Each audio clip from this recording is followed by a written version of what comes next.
unleashing chaos, crisis, and corruption at levels unprecedented in modern American history.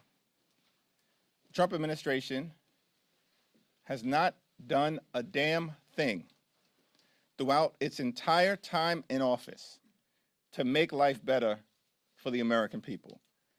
Donald Trump and the administration and the Republican extremists, they promised all of 2024, when they were on the campaign trail trying to get power, that they were going to lower costs. In fact, it was Donald Trump who said costs would go down on day one of his administration. A year later, costs haven't gone down in the United States of America. Costs have gone up.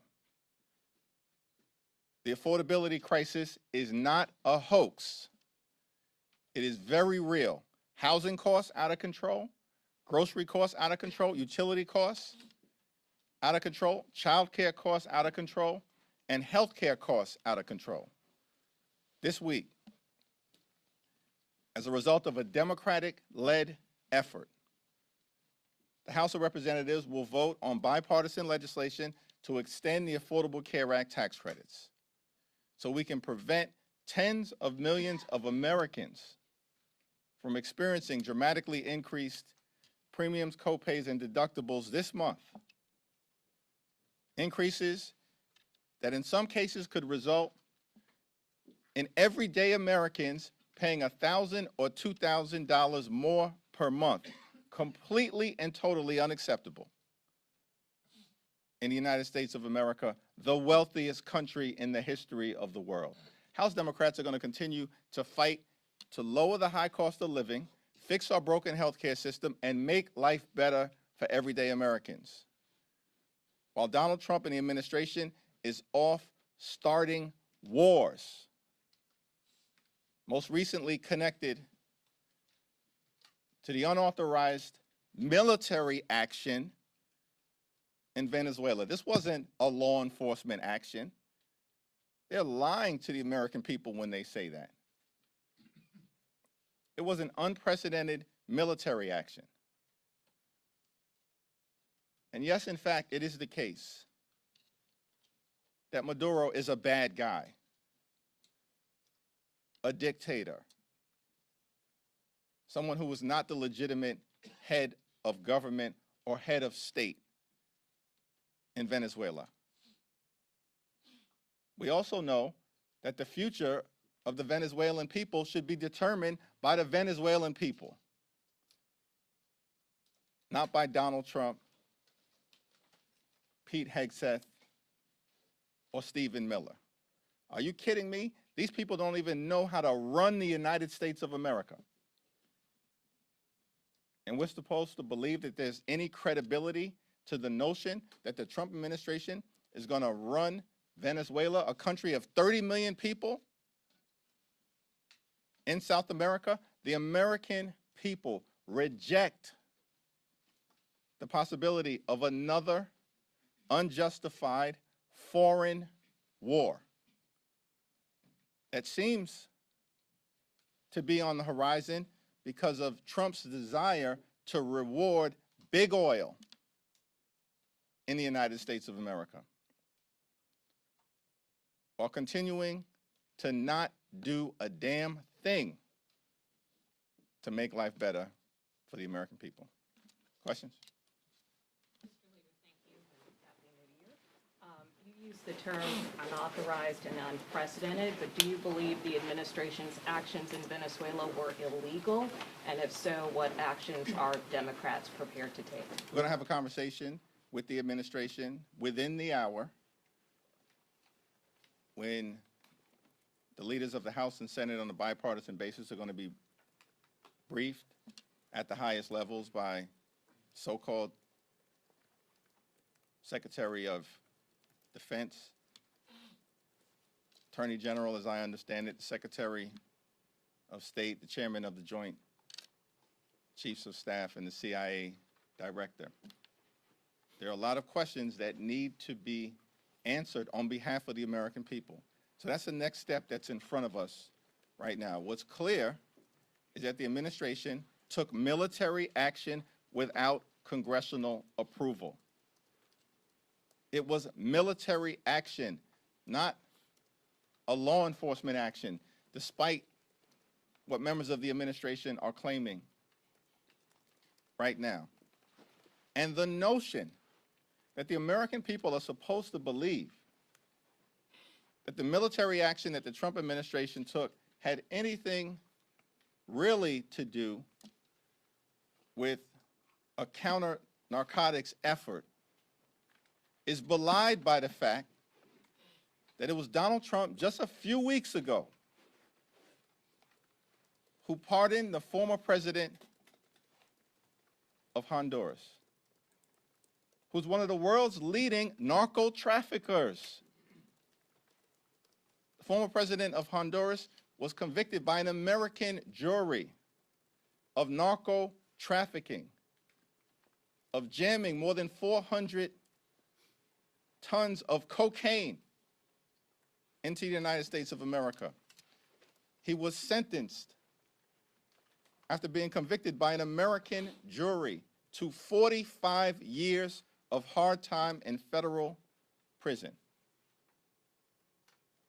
Former president of Honduras said he wanted to jam cocaine down the nostrils of the gringos. And this is the person that Donald Trump pardoned? And the American people are now supposed to believe that this whole situation that has unfolded in Venezuela has anything to do with a counter-narcotics operation? Get lost. Thank you, Mr. Leader. Happy New Year. You've been critical of some of the briefers who will be speaking to you this afternoon, Pete Hegseth, Pam Bondi, Marco Rubio. You've also been critical of some of the previous classified briefings you've received from the administration. What's your level of confidence going into this particular briefing that you'll get the answers that you say you and House Democrats are seeking on behalf of the American people, when these are the same officials who have briefed you in the past and you've been critical of the information that they provided?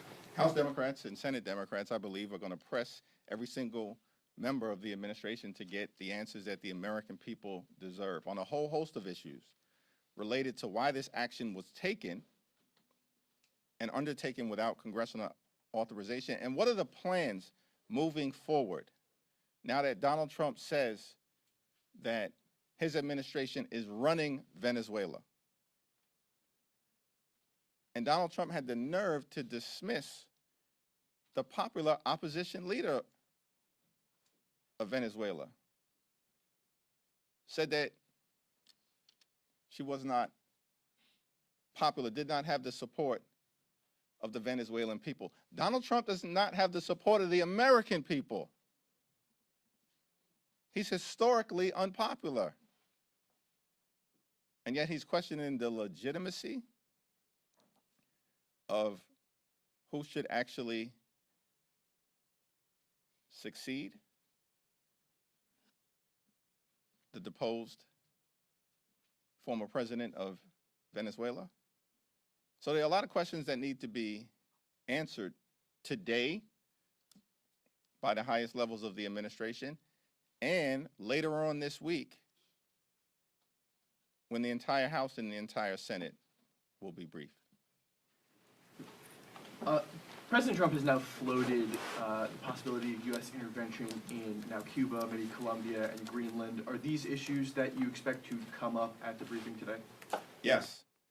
And there is no military action that should be taken in Venezuela, in Greenland, in Panama, in Canada, in Cuba, or anywhere else on this globe without explicit approval by the United States Congress. That's our position. And we're going to work hard to make sure that we pass the legislation necessary to deal with an administration that is clearly out of control and not focused on actually doing the things domestically that are designed to make life better for the American people. With regards to the discharge petition vote coming up later this week, do you believe if that passes the House, it can actually become law and further bring down healthcare costs for the American people? Well, House Democrats are working hard in partnership with a handful of our Republican colleagues to make sure that we can move the legislation forward this week on a bipartisan basis to protect the health care of tens of millions of Americans, everyday Americans, middle-class Americans, and working-class Americans. When we successfully move that legislation out of the House, I do believe that a straightforward extension of the Affordable Care Act tax credits, similar to the bill that will be moving in the House, is the one piece of legislation that we know has bipartisan support by a majority of U.S. senators. Every single Senate Democrat and at least 4 Senate Republicans who have previously voted for a 3-year straightforward extension of the Affordable Care Act tax credits. There is no reason why this legislation, upon successfully being voted out of the House, shouldn't be taken up immediately by the Senate and passed. The only obstacle is John Thune and Senate Republicans who want to play procedural games as opposed to protecting the health care of the American people when they know that a majority of United States senators support extending the Affordable Care Act tax credits and making sure that we protect the health care of working class Americans. Thank you, Congressman. Is there any concern that what's happening with Venezuela will overshadow the work that you guys have on the ACA, the work that you're doing on affordability and other issues like that? From the very beginning of this administration, Donald Trump and their strategy, their flood the zone strategy, has been to wear America down so they can tear America down. This is not new. This has been the reality of the chaos, the confusion, the corruption, the crisis that has characterized the Trump administration since the very beginning. And we're going to have to continue to navigate our way through all of the challenges that are thrown at the American people, and eventually to end this national nightmare and continue this country's great march toward a more perfect union. We're starting the week. We have to deal with extending the Affordable Care Act tax credits. We will. We're going to confront the administration as it relates to actions that they took connected to Venezuela and the possibility that they're going to send additional troops into Venezuela, which is a non-starter, future military action, a non-starter. Why are we engaging in this kind of aggressive military behavior on behalf of big oil companies that make billions of dollars of profit each and every year at the same period of time when electricity bills in the United States of America are out of control because of what Donald Trump and Republicans did in their one big ugly bill, when they decimated the clean energy economy. And ever since that point, electricity bills have been skyrocketing across the United States of America. And instead of Donald Trump and Republicans focusing on those cost of living issues, once again, we see Republicans trying to reward their billionaire donors, just like they did in the one big ugly bill, while they were gutting Medicaid at the same period of time. Tomorrow there'll be a hearing that we hold to mark the 5-year anniversary of January 6th, a horrific attack on the United States Capitol that was part of the MAGA extremist effort to halt the peaceful transfer of power. And these people in the administration, they want to lecture the world about democracy when they're undermining the rule of law at home, as we all will be powerfully reminded about tomorrow. And here's the other thing that has to happen this week. We're going to make clear to the American people, on the one hand, the Trump administration promised to lower costs on day one. Costs haven't gone down, they're going up. The Trump tariffs are totally out of control. And as a result, everyday Americans are experiencing thousands of dollars of additional costs per year because of the Trump tariffs and the failure to keep your promise to lower costs. Here's what Donald Trump did do on day one.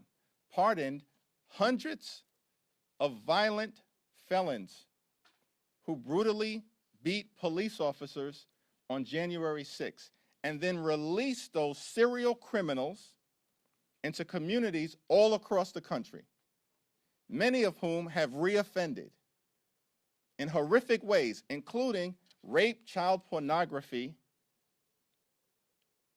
and violent assault.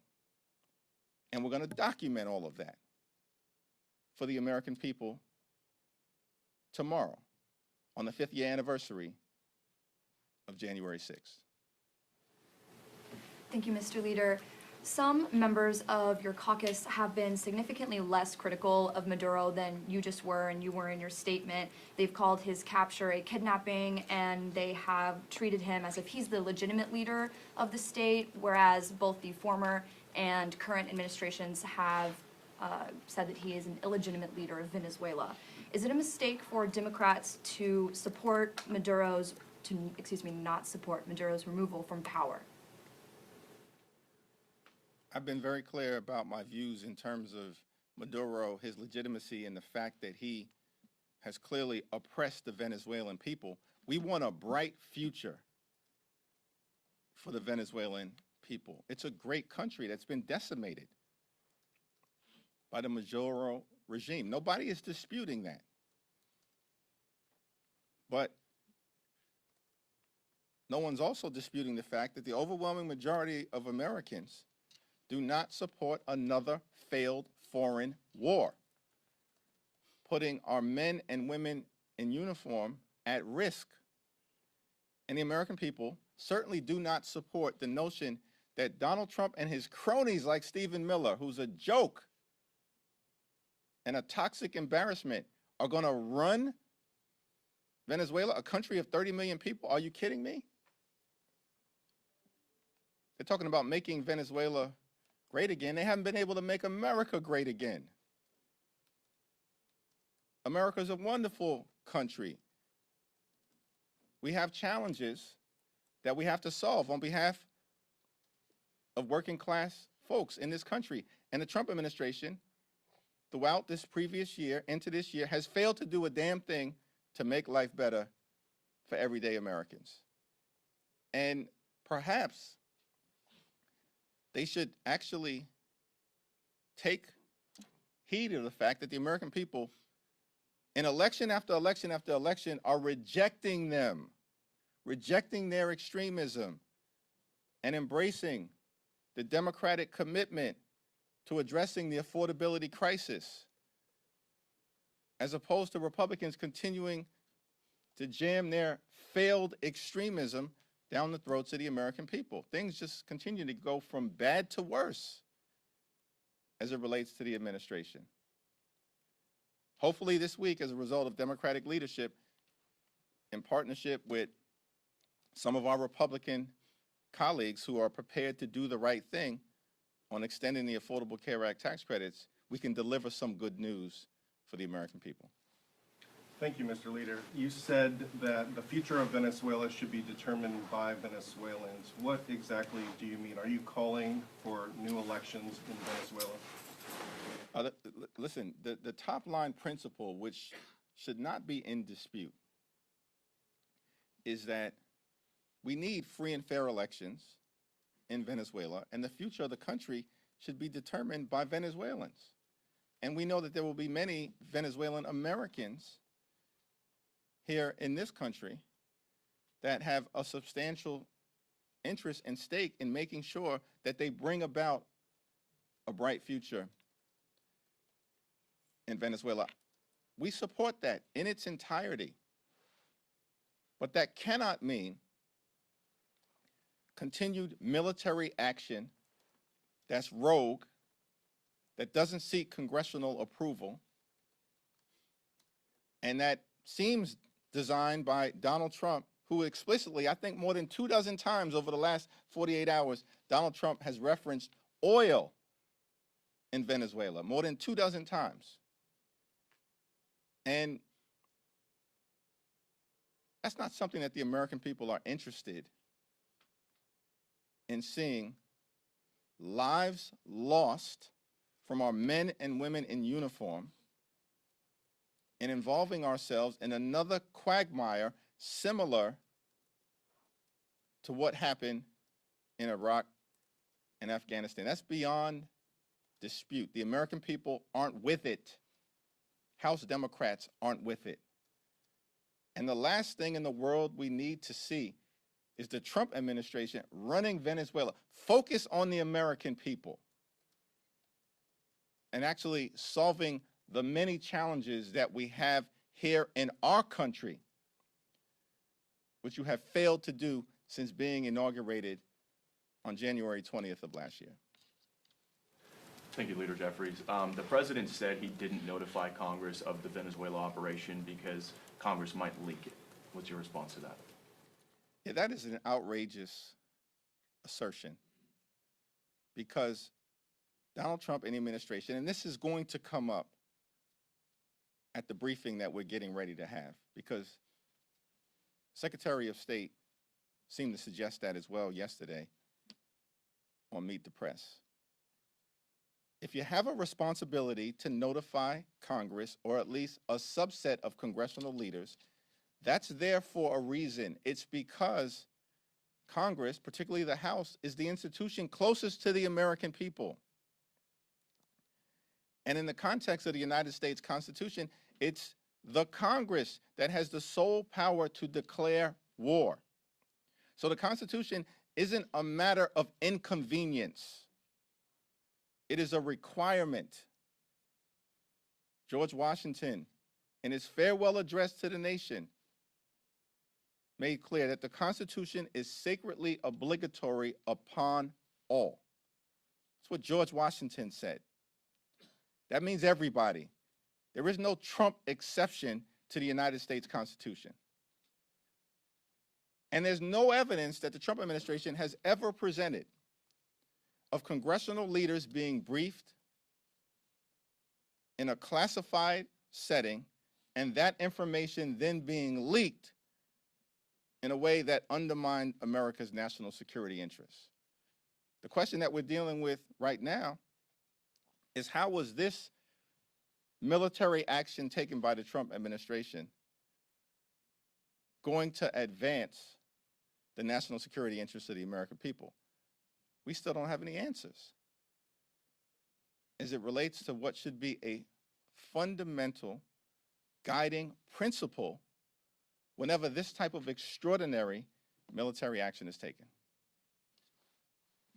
Congressman Pat Ryan and some other members of your party have insinuated that the Trump administration, Secretary of State Rubio, lied to Congress in December about the administration's war aims in the last all-member briefing. Do you believe that the administration has lied? The administration certainly is going to have to try to reconcile its prior statements that were both publicly made and made directly to Congress, that regime change was not an aim of this administration. That's what they said. Regime change was not what was behind the military strikes that have been taking place off the coast of Venezuela for the last several months. While at the same period of time, over the last several months, they were planning this extensive military operation. And so, it's a very reasonable question that needs to be asked: did the administration lie to the United States Congress by saying that regime change was not a goal, while at the same time they were preparing to go get Maduro and execute regime change?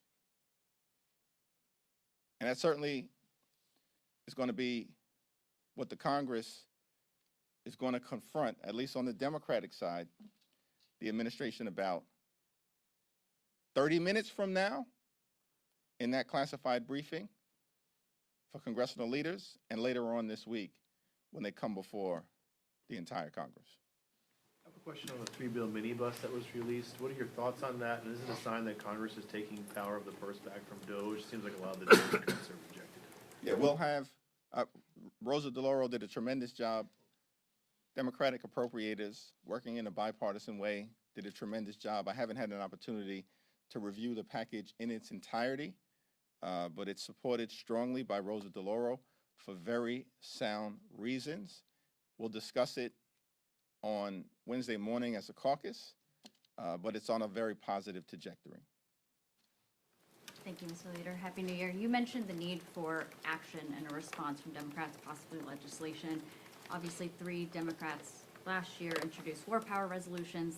Some of those could be coming up for a vote. I'm curious where you, I know you still have to talk to the caucus, but stand on those. And on government funding, there's still a defense appropriations bill. Are House Democrats having the discussion of possibly demanding withholding funds, who knows what else, in that bill to get support, Democratic support on that funding bill? Well, we'll cross the bridge with respect to the defense appropriations bill when we get to it at some point soon. We got to get these 3 current bills that will be on the floor later on this week through the House over to the Senate, and then if there's bipartisan support in both chambers, to President Trump's desk. But I think it certainly, is the case. There's real concern as it relates to the need for congressional action connected to our sole power to declare war. No further military action should be taken in Venezuela or anywhere else without explicit congressional approval. And we need to legislate that, because otherwise we certainly cannot rely upon the administration simply to do the right thing. It's going to be interesting if they try to maintain, and the Attorney General apparently is going to be in this briefing, that this is a law enforcement operation. Explain to me, I'm trying to figure this out. This is a law enforcement operation that involved an elite unit of the military, Delta Force. It involved at least 150 different military planes, aircraft, and helicopters. It involved dozens of naval ships off the coast of Venezuela. It's action that apparently involved thousands of troops in different ways throughout the region. It involved direct military strikes in Venezuela. And we're supposed to believe this was a law enforcement action? Make it make sense. It does not. It was military action without explicit approval by the United States Congress, which is why the Congress needs to act this week. Thanks. Thank you, Leader. So with the removal of Maduro from office, do you believe that the United States and Venezuela are in a safer place than they were before, or is it worse? It remains to be seen what the situation is going to be in Venezuela, because the Trump administration has no plan. In fact, Donald Trump's plan is to say to the American people, he's running Venezuela. Marco Rubio or Pete Hegseth or Stephen Miller apparently are running Venezuela. Come on. That is not a serious statement. It's a very dangerous one. And the American people want no part of the Trump administration running a different country. It's in violation of international law, the notion that the Trump administration are going to run a sovereign nation of 30 million people in South America. And so the future of Venezuela is uncertain. And there's chaos, there's danger, there's uncertainty, there's crisis that may befall the country if the situation is not managed correctly. The future of Venezuela should be determined by the Venezuelan people, period, full stop. In terms of whether America is better off, America would be better off if Donald Trump and the administration decided to actually focus on making life better for the American people. as opposed to the chaos, the crisis, the corruption that we continue to see and have seen in this country since day one of Donald Trump's presidency. House Democrats are determined to make life better for the American people. We believe in this country, when you work hard and play by the rules, you should be able to live an affordable life, a comfortable life, live the good life, not too complicated. Good paying job, good housing, good health care, good education for your children, and a good retirement. We need to lower the high cost of living. We need to fix our broken healthcare system, and we definitely need to clean up the corruption that we continue to see in real time from this administration so we can deliver a country that actually works for everyday Americans. Thank you, everyone.